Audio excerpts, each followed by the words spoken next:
নমস্কার।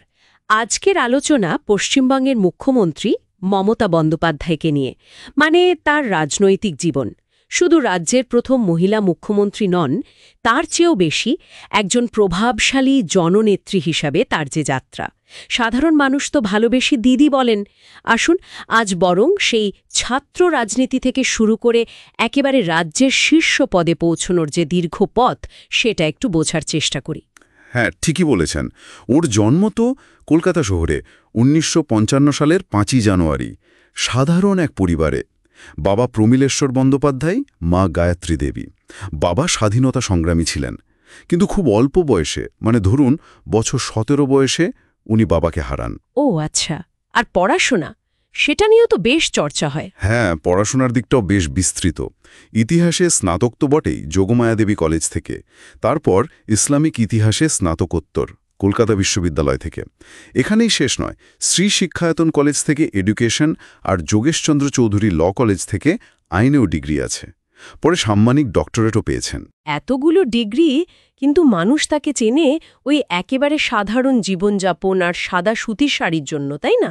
একদম। ওই সাদা তাঁতের শাড়ি আর হাওয়াই চটি, এটাই যেন ওর একটা পরিচিতি, একটা ব্র্যান্ডিং হয়ে গেছে। আসলে রাজনীতিতে আসাটাও তো খুব অল্প বয়সে। কত বছর বয়সে? মাত্র ১৫ বছর বয়সে। ছাত্রাবস্থাতেই কংগ্রেসের ছাত্র সংগঠন, মানে ছাত্র পরিষদের নেত্রী হিসেবে উঠে আসেন। পরে রাজ্য মহিলা কংগ্রেসের সাধারণ সম্পাদকের দায়িত্ব সামলেছেন। কিন্তু জাতীয় রাজনীতিতে যাকে বলে প্রবেশ বা সাড়া ফেলা, সেটা কবে থেকে? সেটা অবশ্যই ১৯৮৪ সালের লোকসভা নির্বাচন। যাদবপুর কেন্দ্র থেকে, ভাবুন একবার, সিপিআইএমের অত্যন্ত বর্ষীয়ান নেতা সোমনাথ চট্টোপাধ্যায়কে হারানো। এটা একটা বিরাট ঘটনা ছিল তখন। ভারতের অন্যতম তরুণ সাংসদ হিসেবে লোকসভায় ঢুকলেন।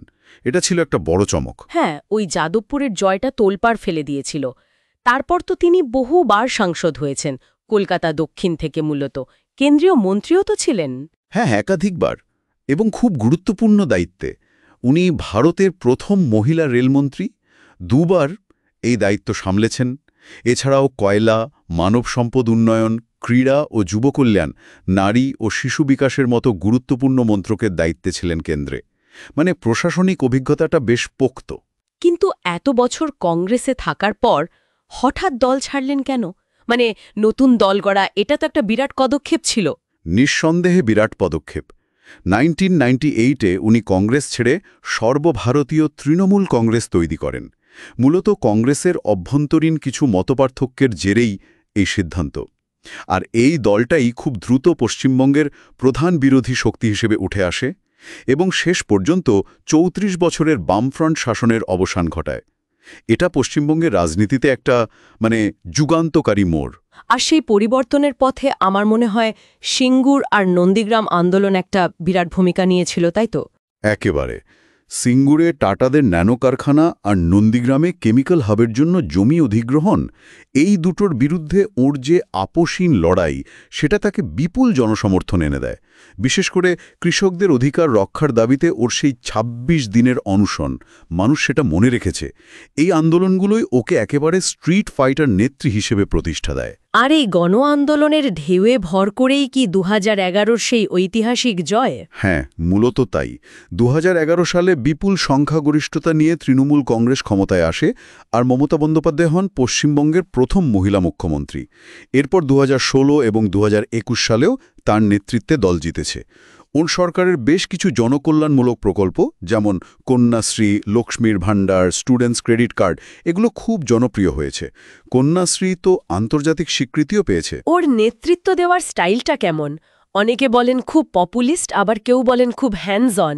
আন্তর্জাতিক স্তরেও তো স্বীকৃতি পেয়েছেন। হ্যাঁ, ওর কাজের ধরনকে এইভাবেই ব্যাখ্যা করা হয়। সরাসরি হস্তক্ষেপ করেন অনেক বিষয়। আর আন্তর্জাতিক স্বীকৃতির কথা বললে, টাইম ম্যাগাজিন ওকে বিশ্বের ১০০ জন প্রভাবশালী ব্যক্তির তালিকায় রেখেছিল একাধিকবার। এত সাফল্যের পাশাপাশি বিতর্কও তো নিশ্চয়ই কিছু আছে এই দীর্ঘ রাজনৈতিক জীবনে। বিতর্ক অবশ্যই আছে। যেমন ধরুন, সারদা বা রোজভ্যালি মতো কিছু আর্থিক কেলেঙ্কারিতে ওন সরকারের নাম জড়িয়েছে। ওন কিছু চিত্রকর্ম বিক্রি নিয়েও প্রশ্ন উঠেছে। এছাড়া রাজনৈতিক হিংসা নিয়ে অভিযোগ ওঠে, কখনো কখনো বিরোধী মত দমনের অভিযোগও শোনা যায়। এগুলো ওন মুখ্যমন্ত্রিত্বের সময়ের কিছু সমালোচনার দিক। রাজনীতির বাইরেও তো ওনার একটা অন্য জগৎ আছে।